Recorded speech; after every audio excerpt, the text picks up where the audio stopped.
साधना करते हैं, पूजा करते हैं, तो जो सिद्धि होती है वो प्रत्यक्ष रूप से और अप्रत्यक्ष रूप से दो तरीके से आपको प्राप्त होती है। कई बार आपको स्वप्न के माध्यम से उस देवता के दर्शन हो जाते हैं, कई बार ऐसी घटनाओं के दर्शन आपको हो जाते हैं स्वप्न के माध्यम से। तो कई बार आपके जीवन में ऐसी कुछ घटनाएं घटित होनी शुरू हो जाती हैं, जिन घटनाओं को आप अपने इष्ट देव से जब जोड़ के देखते हैं तो आपको लगता है कि कहीं ना कहीं जो मेरी साधना है वो सफल हो चुकी है। तो अप्रत्यक्ष रूप से ऐसी बात नहीं है कि अप्रत्यक्ष रूप से अगर आपको साधना में सफलता मिलती है तो वो शक्तिशाली नहीं होती, वो भी शक्तिशाली होती है। उसमें भी आपके तमाम जो कार्य हैं वो होते हैं, आप जो चाहते हैं वो चीज़ें होने लगती हैं।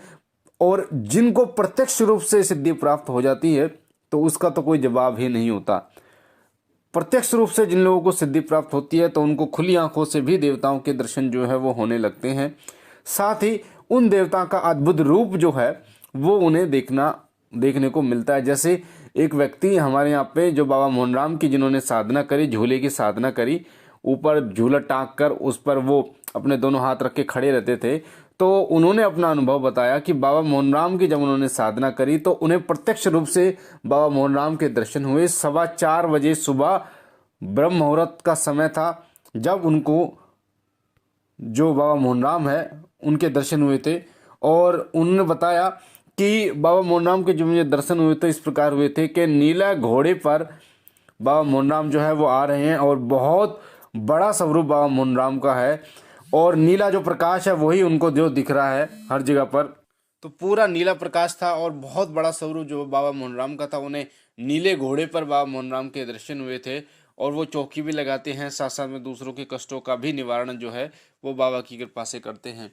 तो प्रत्यक्ष रूप से अप्रत्यक्ष रूप से दोनों तरीके से आपको जो है वो दर्शन होते हैं, सिद्धियां प्राप्त होती है। और अप्रत्यक्ष रूप से जो सिद्धि प्राप्त होती है ऐसा नहीं है कि वो शक्तिशाली नहीं है, उसमें भी आपके बहुत सारे जो कार्य है वो होते हैं।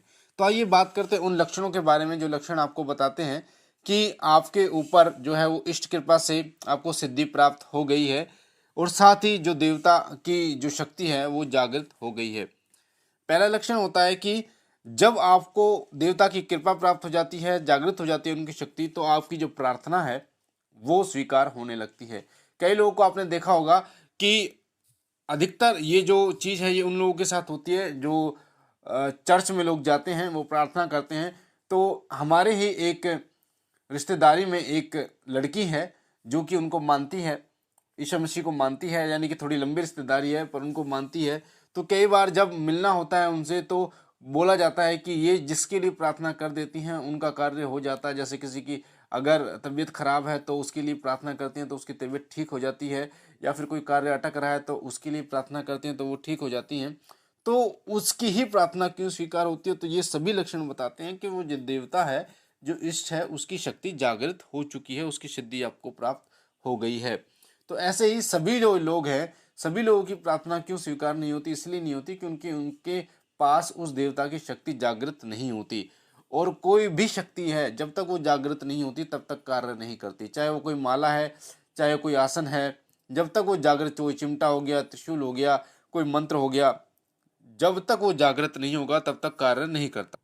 अगला लक्षण है जब आप पूजा पे बैठते हैं तो पूजा के समय जब आप ध्यान लगाते हैं तो ध्यान लगाने के तुरंत बाद आपका जो ध्यान है वो एकदम लग जाता है। कई बार ऐसा होता है कि जब आप पूजा में ध्यान लगाते हैं तो आपका ध्यान नहीं लगता, पर जब आपको देवता की कृपा और शक्ति जागृत हो जाती है तो उस समय पे आप वैसे ही आप बैठते तो वैसे ही आपका ध्यान जो है वो केंद्रित हो जाता है, एकाग्र होने लगता है।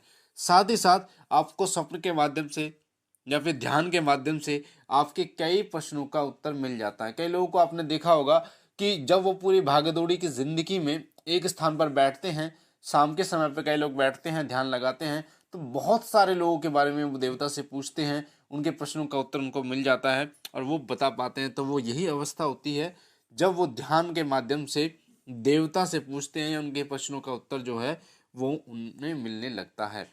अगला जो लक्षण है वो है एक अलग ही आत्मिक प्रसन्नता आपको महसूस होती है, जिसे हम कहते हैं कि आपको अंदर से खुशी महसूस होना, इतनी खुशी महसूस होना कि आपका जो शरीर है, आपकी जो आत्मा है वो गदगद हो गई है। ये चीज़ें आपको महसूस होने लगती है जब वो देवता की शक्ति जागृत होती है। क्योंकि जब देवता की शक्ति जागृत होती है, इष्ट देव की शक्ति जागृत होती है, तो उनका जो अंश है वो आपके अंदर विद्यमान हो जाता है, जिसके कारण वो अपना प्रभाव जो है वो आपको दिखाता है। आपको ऐसा लगता है कभी कभार कि मैं पूजा करता रहूं, मंत्र जाप करता रहूं, तो ये भी तभी होता है जब कोई शक्ति जागृत होती है। वरना कई बार आपने देखा होगा, कभी दीपक जला दिया तो कभी दीपक नहीं जलाया, कभी मंदिर साफ कर दिया तो कभी मंदिर साफ नहीं किया। तो ये सभी जो लक्षण हैं ये तभी होते हैं जब देवता का आकर्षण होता है, जब आपके इष्ट देव का आपकी तरफ आकर्षण होता है, और जब होता है जब उसकी शक्ति जो है वो जागृत हो जाती है, तो आपका ऐसा मन करता है कि मैं पूजा करता रहूं, मंत्र जाप जो है करता रहूं। अगर आपने डेली का 11 माले का जाप आपने शुरू किया, तो 11 माला पूर्ण होने के बाद भी आपको ऐसा लगता है कि यार एक और कर लूं, एक और कर लूं, एक और कर लूं। अगला लक्षण है, जब देवता की शक्ति जागृत होती है तो देवता के गुण जो हैं वो आपके अंदर आने विद्यमान हो जाते हैं। जैसे कई लोगों को क्रोध अवस्था आ जाती है, तो कई लोग संन्यास लेने का मन कई लोगों का करता है। तो कई लोगों का जो मन है वो संसार से उड़ जाता है, और अकेलापन उनको महसूस होने लगता है, यानी उनको ऐसा लगता है कि वो अकेला रहना चाहते हैं, वो अपने मन का मनन करना चाहते हैं। उनको इस प्रकार से जो गुण हैं वो उनके अंदर जो है वो विद्यमान हो जाते। तो कई लोगों को ऐसे गुण विद्यमान हो जाते हैं कि वो ध्यान पर ही बैठे रहते हैं। तो कई लोगों को ऐसे गुण विद्यमान हो जाते हैं जो सिर्फ और सिर्फ भजन ही करते रहते हैं, कीर्तन ही करते रहते हैं। तो ये सभी जो गुण हैं, वो इष्ट देव के जो गुण हैं वो आपको प्राप्त हो जाते हैं, वो आपके अंदर समाहित हो जाते हैं। साथ ही आपको ऐसा महसूस होने लगता है कि आपकी जो इच्छाएं हैं वो पूर्ण होने लगती हैं। आपने सोचा होगा कि आपका घर बन जाए, तो आपका घर बनना शुरू हो जाता है। कोई आपने सोचा होगा कि ये मेरा ये काम है, ये काम कोर्ट कचहरी का कार्य है, ये पूर्ण हो जाए, तो वो कार्य आपके पक्ष में हो जाता है। या फिर कई बार आप मन मन में ये चीज़ें सोचते हैं कि ये चीज़ मेरे पास होनी चाहिए, तो वो चीज़ आपके पास आ जाती है। तो ये जो सभी कारण होते हैं तभी होते हैं जब देवता की जो शक्ति है वो जागृत होने लगती है। साथ ही साथ आपके आसपास और आपके जीवन में, आपके घर में कुछ ऐसी घटनाएं हैं जो आपके अनुसार घटनी शुरू हो जाती हैं। जब आप सोचते हैं कि यार ऐसा होना चाहिए, तो वो ऐसा हो जाता है। तो आपको खुद आश्चर्य होता है, आपको खुद ऐसा महसूस होता है कि यार मेरे साथ ऐसा क्यों हो रहा है कि जो मैं सोच रहा हूँ वो वही मेरे सामने हो रहा है, वैसे ही घटनाएं मेरे सामने घटित हो रही। इसके लिए तो मैंने सोचा था ये चीज़ मेरे पास आ गई, इसके लिए सोचा था ये हो गया काम। तो ये सभी जो है तभी होता है जब देवता की जो शक्ति है वो जागृत होने लगती है। अगला लक्षण है, आपकी वाणी में एक अलग सा आकर्षण पैदा हो जाता है। एक ऐसा आकर्षण जो दूसरों को आपकी तरफ आकर्षित करता है। जब उनसे आप बात करते हैं तो लोग आपकी बातों को ध्यानपूर्वक सुनते हैं। साथ ही जो लोग आपकी बातों को नहीं मानते थे वो आपकी बातों को मानना शुरू कर देते हैं, वो आपकी बातों पर ध्यान देना शुरू कर देते हैं। आपकी बातों का उन पर बहुत ज़्यादा असर होने लगता है, उनकी आत्मा पर, उनके मन पर आपकी बातों का प्रभाव होता है।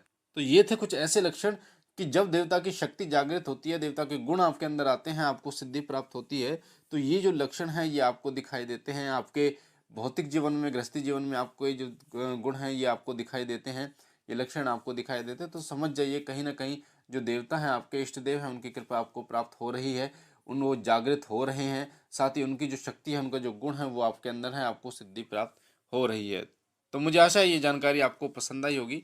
और अगर आप पहली बार हमारे चैनल शिव कृपा परिवार पर हैं, तो आपके सामने जो लाल कलर का बटन है सब्सक्राइब का, उसे दबा के चैनल को सब्सक्राइब कीजिए। सब्सक्राइब के बटन को दबाइए ताकि आप हमारे साथ जुड़ सकें। साथ ही घंटा का निशान जो आपको दिख रहा है, बेल आइकन आपके सामने, उसे दबाइए वीडियो के नीचे जो बेल आइकन है, ताकि जो भी हम जानकारी डालें पूजा से संबंधित, साधना से संबंधित, वो आपको सबसे पहले प्राप्त हो। हमारा नया चैनल शिव शक्ति है, उसका लिंक डिस्क्रिप्शन में, उसे भी सब्सक्राइब कीजिए, उसके साथ भी जुड़िए, ताकि निरंतर आपको अध्यात्म से जुड़ी हुई जानकारियाँ प्राप्त होती रहें। लाइक कीजिए, शेयर कीजिए और बहनों और भाइयों तक, ताकि और लोगों तक ये जानकारी जाए और लोग भी इसका फ़ायदा उठा पाए। मैं बाबा भोलेनाथ से सदा ये विनती करता हूँ कि बाबा भोलेनाथ सदैव आपकी झोली भरते रहे, आपके तमाम सपनों को पूर्ण करें, आपकी इच्छाओं को पूर्ण करें। बाबा भोलेनाथ की कृपा से आपके घर में अन्न के भंडार भरें, आपका घर समृद्ध हो। हम मिलते हैं एक नई जानकारी के साथ अगली वीडियो में। तब तक के लिए ओम नमः शिवाय, ओम नमः शिवाय।